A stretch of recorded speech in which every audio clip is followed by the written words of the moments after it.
Bucks overcome a 20-point Suns lead.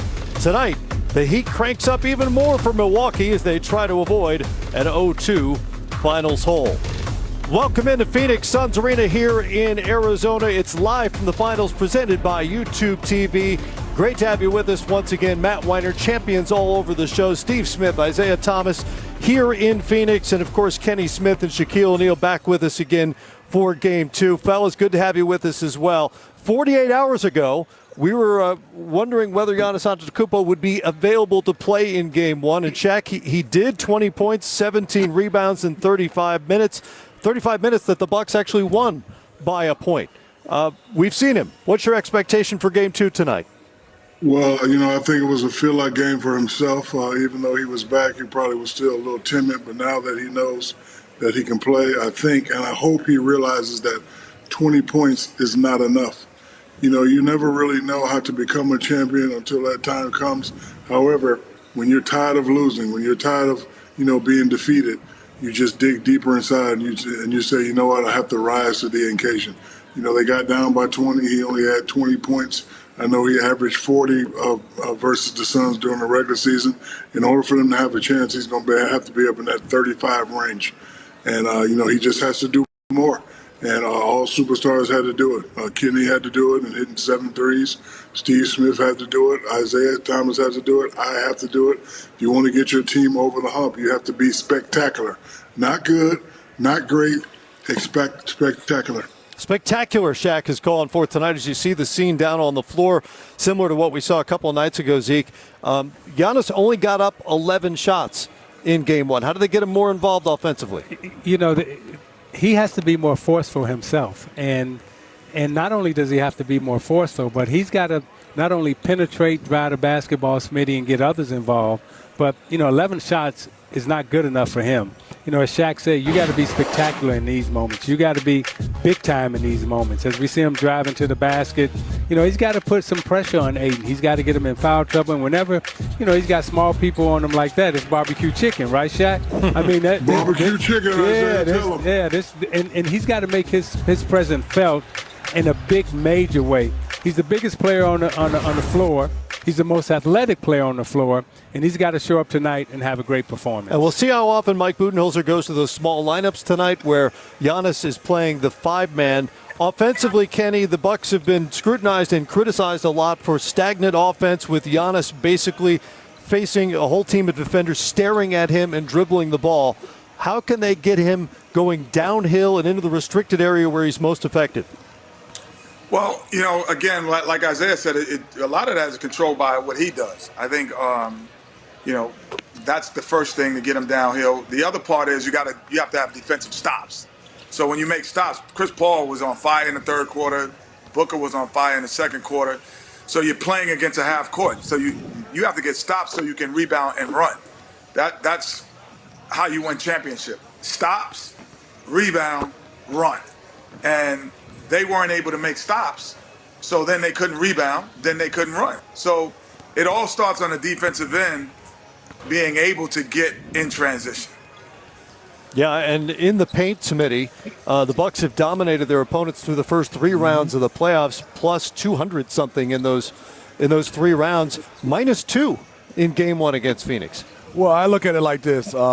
If you have Giannis setting a pick, which DeAndre Ayton is guarding him for Drew Holiday or Chris Middleton, preferably Drew Holiday, and he rolls, Jay Crowder's on Brook Lopez. So he's the guy got to pick him up, advantage the Bucks. So I think if you look at the Bucks, you need to play like Phoenix. DeAndre Ayton at the beginning of the year where Chris Paul was picking and popping to the elbow, they had their talks. Everything is a role for him. But the guy that got to collect him is Jay Crowder coming off Brook Lopez. I'm taking my chances, Giannis rolling downhill with the basketball on the pick and roll. It's simple, but Isaiah, if you set that pick and Giannis, as athletic as he is, he's a bully when he catches it. He catching it one dribble dunk. I'm going him downhill, and the help guy is Jay Crowder. They should win that matchup. Yeah. Well, and Kenny, that goes to another question I was going to ask you, because you were talking about them not being able to run in Game 1. In a half-court set, does it make more sense to you to start the offense with Giannis having the ball in his hands or finish it with Giannis having the ball in his hands? Well, he's the best finisher without question on the team. So finishing it is probably the most important thing. However, you know, where do you start him with the basketball is what Coach Bud has to figure out. Because every time it seems that they have a team that kind of can force them into a wall, so to speak, they have a lot of difficulty. I just thought the Atlanta Hawks weren't physical enough to probably beat them. They were more talented. Even without Giannis, they were able to, close out 2 games. But, this is a talented Phoenix team. The year before, Toronto. Those teams that are physically matching them, they have to change their offense and create opportunities for him in different areas of the floor. And I always say, he could UCLA cut. He could start the offense, but he could UCLA cut, which means you pass and you dive to the box. And then all of a sudden he's one dribble away from a dunk or an easy pass outlet to a shooter. But I think out here where he's practicing now, it still allows people to guard him easier. This, to me, allows people to guard him easier. He takes tougher shots right in those areas of the floor. When he's facing the rim, the defense can set. They can put themselves wherever they want to be and anticipate what he's going to do. Does he need to change his ways tonight, or do the Bucks need to use him differently? The Bucks definitely need to use him differently because he doesn't have the advantage when he's standing out front with the basketball. And when you're standing out front with the basketball, really there's 5 defenders in front of you that you're looking at because you can see all of them. However, if you start him in the restricted area where he's most effective at, and then pass the ball to him while he's already in the restricted area, now you've accomplished what you wanted to accomplish, and that's penetrate the basketball and put it in the paint. You can get into the paint by dribbling the ball into the paint for penetration, or you can pass it into the paint for penetration. We got Shaq, Kenny Smith, the other Steve Smith, myself. We're up here, right? And we all penetrated the basketball, Kenny and I, but Steve Smith and Shaq, their penetration started when the ball came into them. So there's 2 ways of doing it. You can dribble or pass it, and Shaq, probably the best at getting it inside the post and dominating and finishing. Hey, Shaq, you talk a lot about what superstar players need to demand to be at their best. And you said a moment ago Giannis needs to be spectacular tonight. He's not that kind of personality. At least that's not the sense you get from the outside, that he's going to demand a lot. What should he say to his coach and his teammates tonight? Well, I would have to disagree with you. I didn't know he averaged 40 versus Phoenix during the regular season. So if you did it before, you should always do it. Their rule should be, and I agree with everyone on the panel, when we get a stop, we run and get the ball to me. Nobody can stop me. When we're in a half court, we're looking for Drew to be aggressive. We're looking for me to come off pick and rolls, and we're looking for Chris Middleton. That should be their whole strategy for the whole year. Him out here shooting threes and shooting free throw line jumpers, I don't think that's effective for him. A lot of people, they always tell us big guys, when they see us dominate at something, well, he needs to develop a 15-foot and shoot a 3. I don't think he does. If you shoot the high percentage shot and dominate your opponent in the paint, that's all you need. They're not doubling them. They're not tripling them. He should barbecue chicken alert these boys to death. Just kill them to death. Like him, 7-foot guy shooting jumpers when you're not really a jump shooter. Look, he's not Dirk. He's not Garnett. He's not Tim Duncan. He's Giannis. He's known for bully basketball, so he should definitely focus on that. And you see the great Vin Baker sitting over there. I saw Vin Baker the other day. I said, I didn't know he was coaching the Milwaukee Bucks. You were great in the post. You had a lot of moves. How come you're not teaching Giannis some of those moves? And his reply was, we're getting to that. So this summer, whether he wins or not, I think he needs to, get with Vin, get with Hakeem Olajuwon, and definitely develop a post game because, look, it's okay to shoot threes, but if I'm 6'11", that athletic, that strong, and that fast, and I got little guys guarding me, shoot a jumper for what? Shaq, how dare you disagree with me? I'm kidding. Sorry. I'm kidding. I think we actually are pretty much in agreement on this matter, as a lot of folks are when it comes to Giannis and what he is, what he isn't, and what he should be for the Bucks. They'll need him sooner than this summer tonight in Game 2 to avoid 0-2. Coming up here, one dream realized, 3 more wins to reach another for Chris Paul. His conversation with Smitty is next. On the biggest high and the biggest memory you could, being around a group that we're around. As smart and competitive as a player as we've ever seen in the NBA, 16 years in now, he finally gets to the NBA Finals. And Zeke, I know he looks warm and cuddly in the commercials, but Chris Paul is ruthless in seeking out weakness from an opponent, and he found it in the Bucks switching defense in Game 1. Most definitely, and Smitty, great job on that interview, by the way. And there's no greater label in sport than champion. And you know that, Kenny know that, and I know that. So we're hoping that Chris accomplishes that. But as a point guard and a point guard, what you want to do is control the middle of the floor. And what Chris Paul is able to do, just like in football, that quarterback want to play between the hash marks.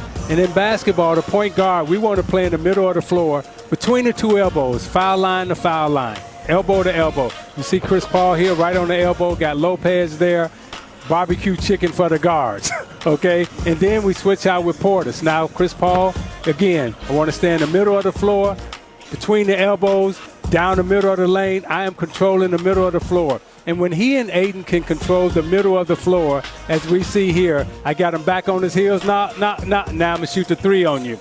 That's what great point guards do in terms of controlling the game, controlling the floor, knowing where they are on the floor.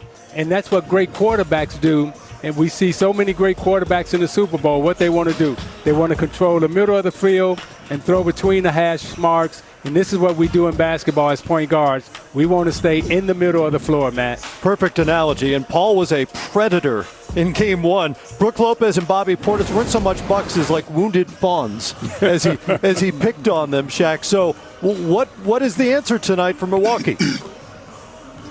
Well, one, they have to man up. And 2, they definitely have to make adjustments.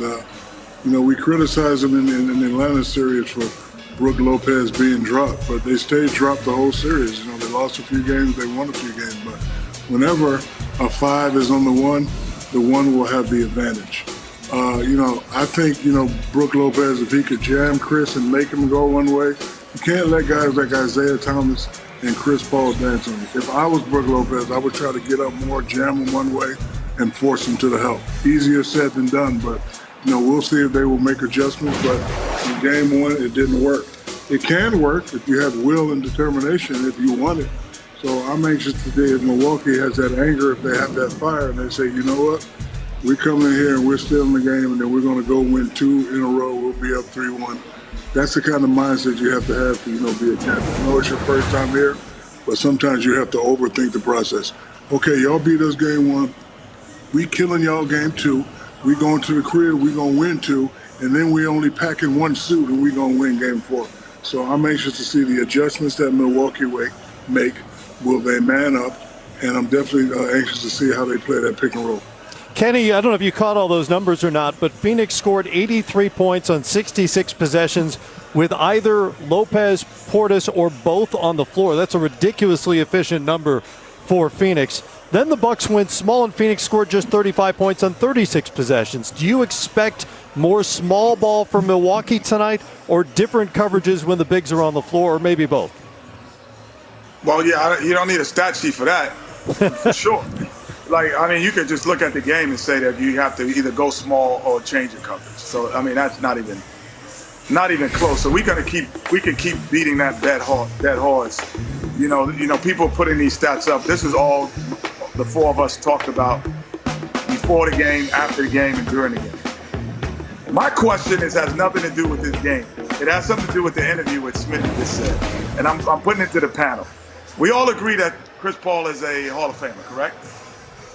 Correct. Yes, For sure. If he wins the NBA championship with Phoenix, which team does he go in as? Ooh. Before I answer that, Kenny, we all know you got Emmys. You ain't got to put the Emmys in the camera. So we're seeing the Emmys. Once you move the Emmys, I will talk to you and I will answer questions. Move them Emmys out the way, you little show I off. get something out my teeth. Move those Emmys out the way, man. Yeah, but what team does he go in as if he wins it with Phoenix. Is he a Sun? Is he a Hornet? Well, what do you think of him He's as? Phoenix. He's Phoenix. I think he's Phoenix also. I think so. If I win. If you win it, you got to go in with the champion. You don't want to go in with the losers. Okay, I'm just trying, but he's only been there for 8 months. Hey, when you go into the Hall of Fame, Kenny, you ain't going in with the Sacramento Kings. No offense to you, Shaq. No offense to you, Shaq. But Kenny, you going in with the Rockets. Hey, listen. I'm just saying he only been there 8 months, and I'm trying to see if that makes the difference. And I was thinking that. I'm like, man, I'm going to have to think of this guy as a Phoenix Sun, which up until the 15 and a half years, I never thought of him as a Phoenix Sun and never even associated him with that. Yeah, That's a good question. I don't know. Well, he ain't going in with the Clippers. Well, I don't think you have to go in with a team specifically. I get Kenny's point about what you think of him as. I still think of him as a Clipper. Right? You went in as a specific person, right? Yeah, I went in with the Pistons. I'm bad, boys. You go in as a Piston, like Shaq, what you go in at? Lakers. Yeah, Well, he went in as a Laker. Well, he had choices, though, because he won in Miami, too. He had choices. Right. Yeah. But still, if you didn't go with the Lakers. when I think of Shaq, I still think Lakers first. I do too. I don't think Miami. I think Lakers. That's I remember when Shaq first went to the Lakers, he said at his press conference, "When I'm done playing, I want a banner and I want a number." On the wall, and let me tell you this, Isaiah. And he got a statue out of it. I was like, "Oh, that's But gangster. Zeke, I will that's say, gangster." saw him win in Miami, saw him win in the Lakers. But when he was in Orlando, he was running faster than guards. Oh, yeah. He was handling. He was jumping higher than everybody. Not that he couldn't jump in later years, but I had never seen anything like that. I had to call my daddy. I said, "Hey, Daddy, there's somebody that's very athletic at 7'2". Yeah. If Shaq don't leave Orlando, right? Hey, man, I'm glad he left. I'm glad he left. It's a lot of stuff never happens. Yeah. If Shaq don't leave Orlando, there's a whole- and Penny don't get hurt, it's a lot of stuff never happens. Said it best. Yeah. He said, "I'm so happy that it didn't work out in Orlando." Got to double him in 3D open. I got to guard Penny. Really? Really? You want to talk, speaking of mobile centers, I know you wanted to get to DeAndre Ayton, who has been unbelievable at doing the things he's best at and was 8 of 10 for 22 and 19 in game one. Well, what Shaq was great at doing was playing in front of the rim. And what I mean by playing in front of the rim, when you let a 7-footer play in front of the rim, I mean 2 inches, 3 feet, 2 feet, in front of the rim, inside the paint. Remember, the point guard and the center, they want to control the middle on the floor. They want to stay in between what in football they call the hash mark. And when you're looking at Ayton, right, you got Chamberlain, you got Walton, you got Russell, you got Ayton right now, and I would even put Shaq in there even though it didn't happen.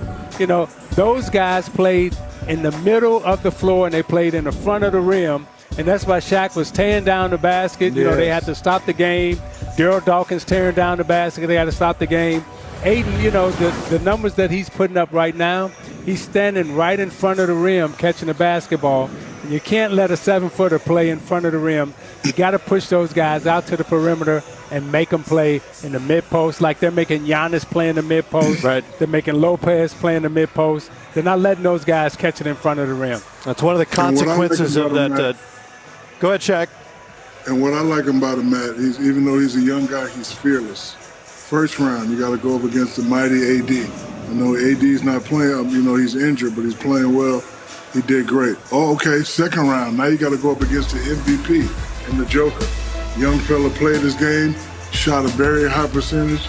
He's out there doing what he's supposed to do. He's rebounding, he's setting picks, he's rolling to the basket hard, and he's playing with poise. And my favorite, he's not intimidated. Of course, the guys that I named are, much better than he is. AD is much better, Joker is much better. But he said, "You know what? This is my time. I'm doing it for Chris Paul. I'm doing it for Bahamas, and I'm not scared of none of you guys."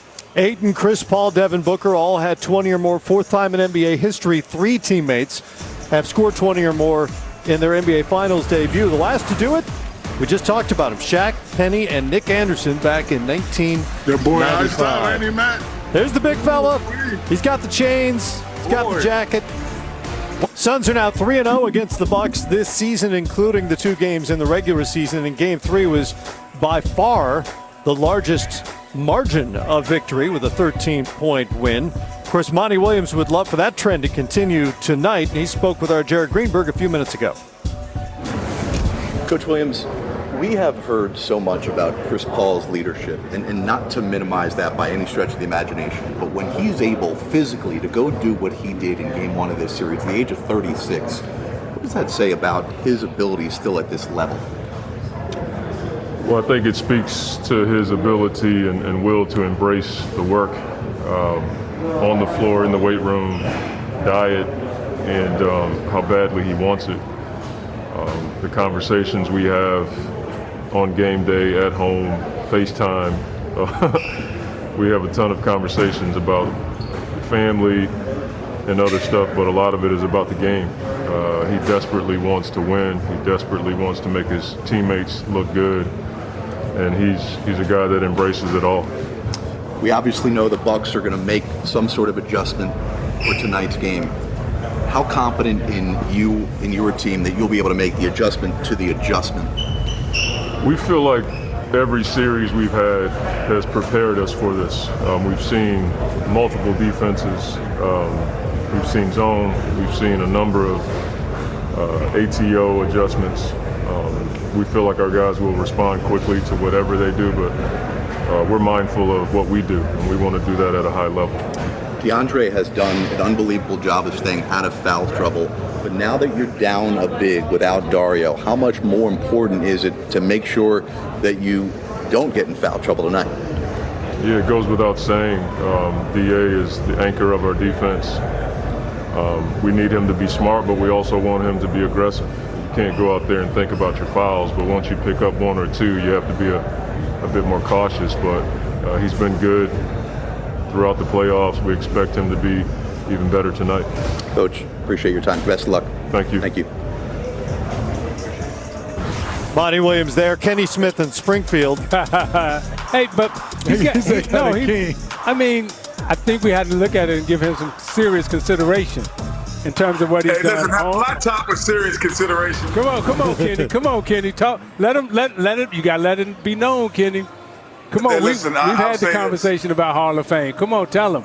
Well, as a basketball person in the entirety, if you're talking about college, yes, TNT, it's not NBA. an NBA Hall of Fame, it's a basketball Hall of Fame. Hey, they look at everybody else's college. They can look at you too. I've been on that board, Kenny. It's a high school. Yep. It's college. No. If it's high school, it's too? NBA, international. International. It's all of it. Come on, Kenny Smith in the Hall of Fame.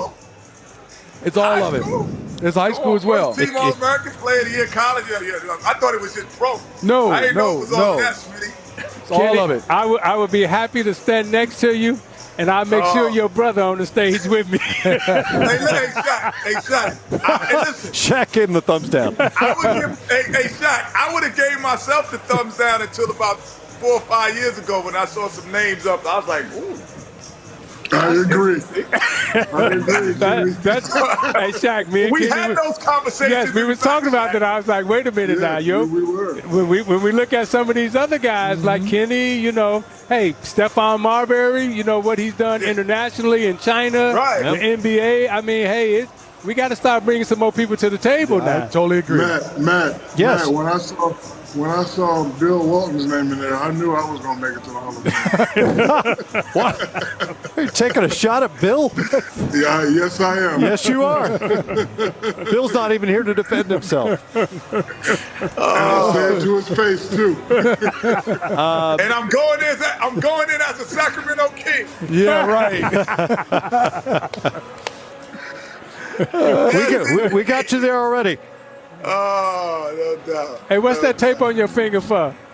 Hey, listen, man. He shot too much. You got a Hey, blister. listen, in Sacramento, everything was hurting. Zeke. That was not a good time. I like the story you tell when they first brought you to Sacramento and they gave you the phone call coming from North Carolina and they didn't even pick you up at the airport. No, they picked me up. I was like, yo, this is something different. I was like, I called it. I was like, hey, this is Kenny Smith calling Bill Russell. And they were like, all right, 1 second. We have you on hold. I'm waiting. You hear the music, that elevated music. Come back. Hey, Sacramento Kings, can I help you? I'm like, oh, it's Kenny Smith. Like, and your name is? I'm like, you just drafted me yesterday. You just drafted me yesterday.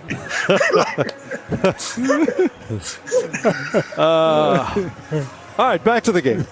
Devin Booker had 27 in game one, 6 of 6 from the free throw line in the first quarter, 10 of 10 for the game, big 16 points in the first half. Kenny, I'm going back to you on this. What impressed you most about the way he went about his first finals game? Well, I'm sorry. Yeah, I think, with Book, he doesn't have to change anything he does. That's the good thing about it. He didn't. He's like, I'm going to have the ball in my hand a number of times to make plays for myself or others. And as Isaiah said earlier, if you put me in the middle of the floor and you set a high pick and roll, I'm going to be too difficult to guard. I thought he set the tone early to allow Chris to have his third quarter because he kept him in the game. He kept a great, scoring punch in that first half that made him difficult to guard early on. So for me, as he's walking around in his eggshell suit, I just thought that he set the tone. Hey, Kenny, he looking like Max Julian right now. I want everybody to go see the Mac, old school Mac. That's Max Julian. That's old school. That's Goldie. That's Goldie right there walking in. He went to Goldie on him. Oh, that's Goldie walking in. Goldie! Goldie! Stick yourself. You better stick yourself. Stick yourself again. No question. Suit aside, Booker tonight? Well, he set the tone. As a two guard, he did what he's supposed to do. You got to get to that free throw line. You got to beat up guys, and obviously he has a jump shot. But we was always taught, you're going to get in the post, you're going to get some contact, you get to the free throw line, and everything else falls in place. 6 for 6 at the free throw line, 3 of 6, 12 points. He played it the right way. Yes, he shot jump shot, Zeke, Kenny, and Shaq, but he created the contact. And as long as you don't have an offensive foul, you keep creating the contact because then they give you that space for your jump shot later. Yeah. And you also get rhythm. Yes. You get the rhythm that you need in terms of scoring the basketball.